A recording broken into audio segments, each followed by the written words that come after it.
அஸ்ஸலாமு அலைக்கும் வரஹ்மத்துல்லாஹி வபரகாத்துஹு.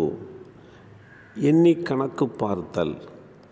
அல்லாஹுடைய தூதர் ஸல்லல்லாஹு அலைஹி வஸல்லம் அவர்களின் தாடியில் இருந்த வெள்ளை முடிகளை நான் நினைத்திருந்தால் எண்ணி கணக்கெடுத்திருக்க முடியும் என்று அனஸ் இப்னு மாலிக் ரலியல்லாஹு அன்ஹு அவர்கள் கூறிய இந்த செய்தி ஸஹீஹுல் புகாரியிலே 5895 என்ற எண்ணிலே பதிவு செய்யப்பட்டிருக்கிறது.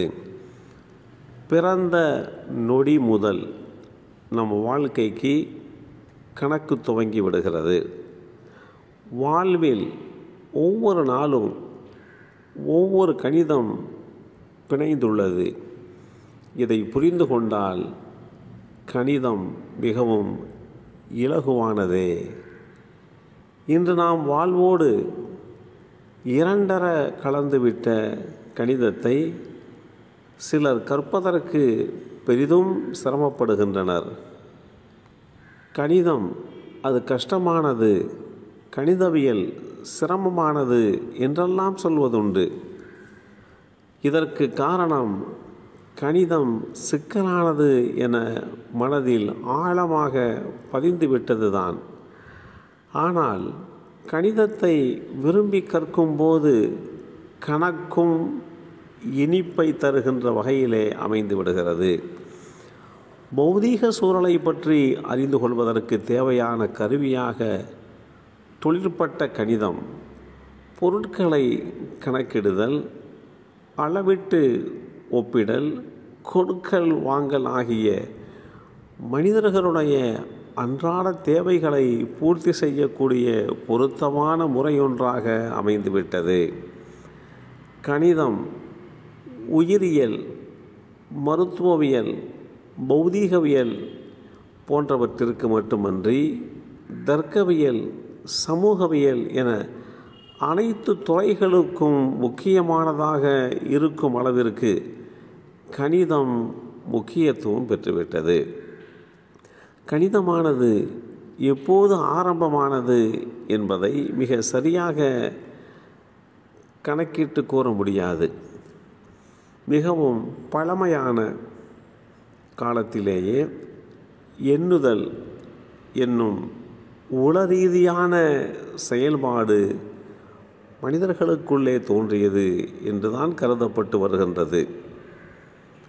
தாம் கொல்லும் மிருகங்களின் எண்ணிக்கை பற்றி உணர்வு, நாட்கள் பற்றிய உணர்வு போன்றவை சிந்தனை ரீதியாக மனிதர்களுக்குள் ஏற்பட்டிருக்கும். படிப்படியாக முன்னேற்றமடைந்து பலவிதமான எண்களை எண்ணுவதற்காக குறியீட்டு பயன்பாட்டிலும் மனிதன் பிற்காலத்தில் பழகி கொண்டதன் பெயராக பல்வேறு எண் குறியீட்டு முறைகள் தோன்றின. விவசாய பொருட்களை அந்த பொருளாதாரத்தை கொண்ட பாபிலோனியர் அவர்களுடைய காலத்திலே நாட்காட்டி, தினக்காட்டி எண்ணுவது தொடர்பாக ஒரு தெளிவான விளக்கத்தை அவர்கள் பெற்று வைத்திருந்தார்கள். வட்டம், நாற்பக்கம், செவ்வகம் போன்ற கேத்திர கணித அறிவும் செவ்வக வடிவிலான வயலின் பரப்பளவை கணிப்பதற்கு நீளத்தை அகலத்தால் பெருக்க வேண்டும் என்ற அறிவும் பாபிலோனிய மக்கள் காலத்தில் இருந்துள்ளது. கடந்த காலங்களில் வாழ்ந்த வியாபாரிகள் நிறுவையையும் அளத்தலையும் அந்த முறையை தமது வியாபார நடவடிக்கைகளில் பயன்படுத்தி வந்திருக்கின்றார்கள். கிரேக்கர்கள் காலத்தில் வாழ்ந்த மக்கள் கணிதத்தில் எண்கணிதம், கேத்திர கணிதம், வானசாஸ்திரம், சங்கீதம் போன்ற 4 பகுதிகளுக்கும் உரியவர்களாக திகழ்ந்தார்கள்.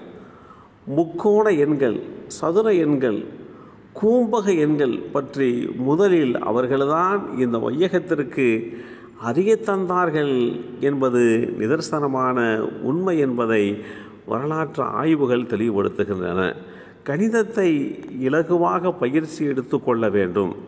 சிறு வயதிலேயே சிறு சிறு கணக்கு விளையாட்டுகளையும் மனக்கணக்குகளையும் குழந்தைகளுக்கு பயிற்றுவிக்க வேண்டும். கணித சமன்பாடுகளை மனதிலே நிறுத்தி கொள்ள வேண்டும். இப்படி நாம் செய்ய முற்படுகின்ற போது கணிதம் கஷ்டமானதாக இல்லாமல் இலகுவானதாக இனிக்கத்தகுந்த கணிதமாக மாறிவிடும்.